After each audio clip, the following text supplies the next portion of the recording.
Hello everyone, it is that time of the month again where I do my reading wrap up and show you my TBR for this next month.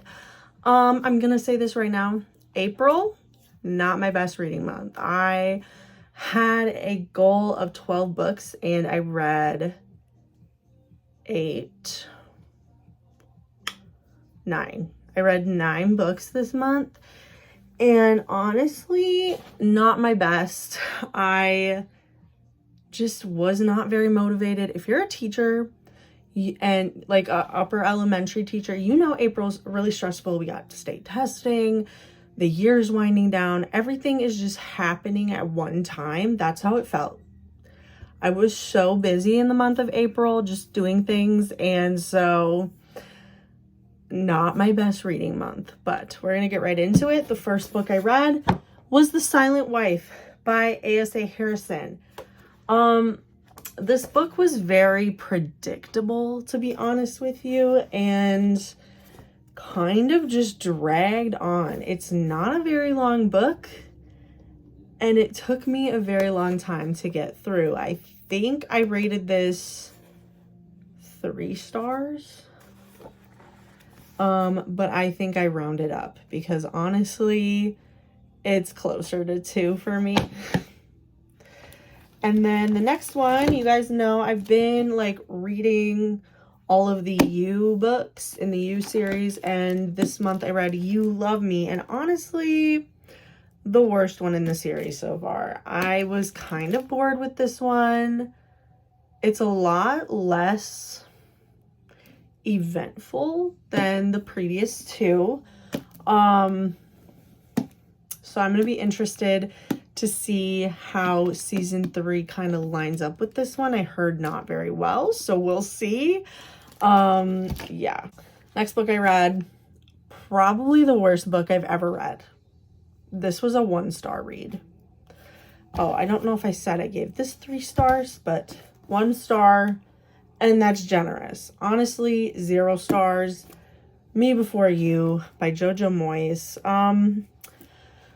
From like the 3rd chapter on, just was not vibing with this book. I thought it was going to get better. I stuck it through, and honestly, the ending made me so mad that I wanted to throw this book across the room. It was so bad. Like, do not recommend. The next book I read, better than the movies. This book was so much better than this one. This one's so cute. It was my first Lynn Painter book. There is a chapter in this book that is 36 pages long.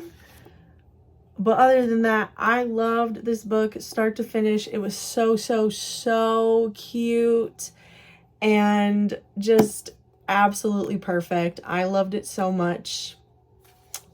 I gave it a 5 out of 5. Then I read the last of the Hades Persephone's series.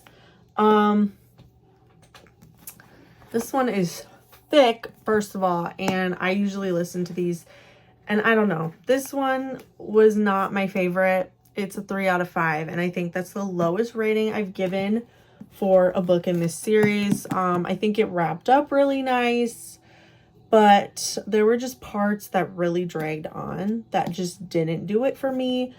There's not a lot of spice in this. All right, the next book I read is a classic, and I read this the week Tortured Poets Department came out, the new Taylor Swift.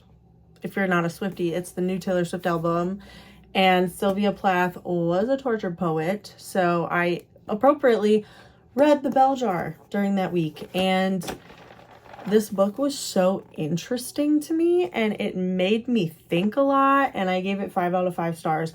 There are definitely songs on TTPD that just line up with this book so perfectly, and I feel like it was one of the inspirations for that album. I also have 2 books I read, but they are in my classroom. One was, we finished as a class, Wayside School Get Us a Little Stranger. 3 out of 5. My kids didn't enjoy that one as much as the first two. We are now reading the fourth one. Hopefully we finish it by the end of the school year in 20 days.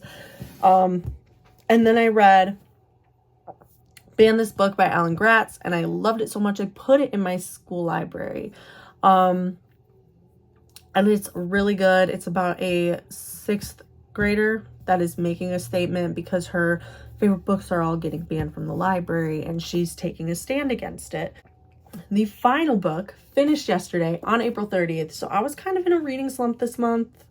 I don't know why, I just was, and no one gets me out of a reading slump quite like Taylor Jenkins Reid does. And this book was so good. Maybe in another life, it kind of every chapter, it switches between this timeline and this timeline, kind of giving you 2 scenarios of what would happen if she would have stayed at the party with the guy or went home with her best friend. And it's just so interesting, the 2 timelines, and I loved it. All right, so that was all the books I read in April. Here are all the books I want to read in May, starting with the ones I'm currently reading. So I'm physically reading right now Photo Finished by Kristen Brecker. And I met this author at a cozy mystery con, and I actually bought the second book and not the first one and got it signed. So then I had to go buy the first book so that I could read this series. I started today and I'm on chapter 6. So yeah, and then I am listening to Breaking Dawn, and unfortunately forgot to vlog most of this book and me reading it. So that vlog will be combined with my Midnight Sun reading vlog. Yeah, but I'm finishing Breaking Dawn this month, and then next month I'll read Midnight Sun. So you'll get that vlog eventually. And then I want to read Bride by Allie Hazelwood. I have not read an Allie Hazelwood book yet. This one sounds so good though, and I can't wait to read it. So yeah. I did not get to this book last month, Siege and Storm. I want to continue with the Grishaverse. I love listening to them. The narrators on the audiobooks do such a good job. So I will continue listening to the Grishaverse books. I want to read this graphic novel. I have all 3 of them, and I don't know. I want to read these before the school year next year because I think this will be a good addition to my classroom library. So yeah, I like graphic novels if they have a meaning to them. Then Sounds Like Me by Sarah Bareilles. I'm a huge Sarah Bareilles fan, have been for years, so I'm excited to read this book. And then I have another Lynn Painter book on my TBR, The Do-Over. I'm super excited to read this. I've heard nothing but good things, and I can't wait to see what this is all about. And then I have a nonfiction book. Many people tell me this book sounds super boring. I am super intrigued. It is called The Language of Butterflies, and it is literally all about butterflies and just how beautiful they are. It says how thieves, hoarders, scientists, and other obsessives unlock the secrets of the world's favorite insect. I don't know. I saw this at a museum when I was there for school and just needed it. And I got it for my birthday. So, and then one of my audiobook picks for this month, because it's huge, is The Nightingale by Kristen Hanna. Everyone recommends this book to me, so I'm excited. I loved A Thousand Splendid Suns, and people said if I liked that book, I will for sure love this book as well. And then my last book I want to read this month is When We Believed in Mermaids. I started it last month and I just was not motivated to read it, which is when I started reading Maybe in Another Life. So I think this month is the month I'm gonna read When We Believed in Mermaids. And yeah, so total for this month is 1, 2, 3, 4, 5, 6, 7, 8, 9, 10. And then also for you and only you, I just have to pick it up from the library. So 11 books is my goal for May. We'll see if we get there. But yeah, thank you so much for watching this video. Stay beautiful. Bye.